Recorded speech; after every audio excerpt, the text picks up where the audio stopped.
ಶುಭೋದಯ. ಕರ್ತನಿಗೆ ಸ್ತುತಿ.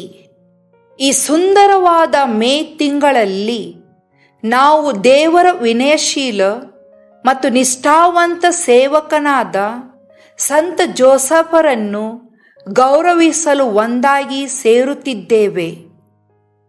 ನಾವು ನಮ್ಮ ಮನಸ್ಸನ್ನು ದೇವರ ಸಂದೇಶಕ್ಕೆ ತೆರೆಯೋಣ ಮತ್ತು ದೇವರನ್ನು ನಂಬಿ ತನ್ನ ಕುಟುಂಬವನ್ನು ಪ್ರೀತಿ ಮತ್ತು ಸಹನೆಯಿಂದ ನೋಡಿಕೊಂಡ ಸಂತ ಜೋಸೆಫರ ಮಾದರಿಯನ್ನು ಅನುಸರಿಸೋಣ. ಈ ಪ್ರಾರ್ಥನೆಯ ಸಮಯವು ನಮಗೆಲ್ಲರಿಗೂ ಶಾಂತಿ, ಶಕ್ತಿ ಮತ್ತು ಆಶೀರ್ವಾದಗಳನ್ನು ತಂದುಕೊಡಲಿ. ದಿನ 20. ಸಂತ ಜೋಸಫ್ ನಂಬಿಕಸ್ಥ ಸಂಗಾತಿ.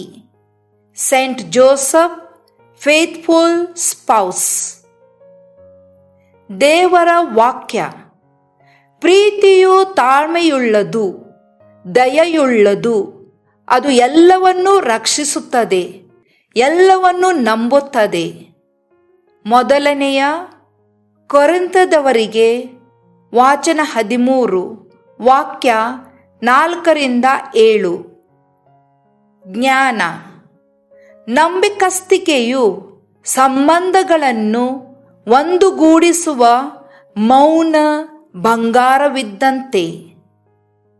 ಪ್ರಾರ್ಥನೆ: ಮರಿಯಮ್ಮನವರಿಗೆ ನಾವು ತೋರಿದ ಪ್ರೀತಿ ಮತ್ತು ನಿಷ್ಠೆಗಾಗಿ ವಂದನೆಗಳು. ನಾವು ನಮ್ಮ ಕರೆಯುವಿಕೆಯಲ್ಲಿ ನಿಷ್ಠರಾಗಿರಲು ಸಹಾಯ ಮಾಡಿ. ಸಂತ ಜೋಸಫರೇ, ನಮಗಾಗಿ ಪ್ರಾರ್ಥಿಸಿರಿ. ಆಮೇನ್.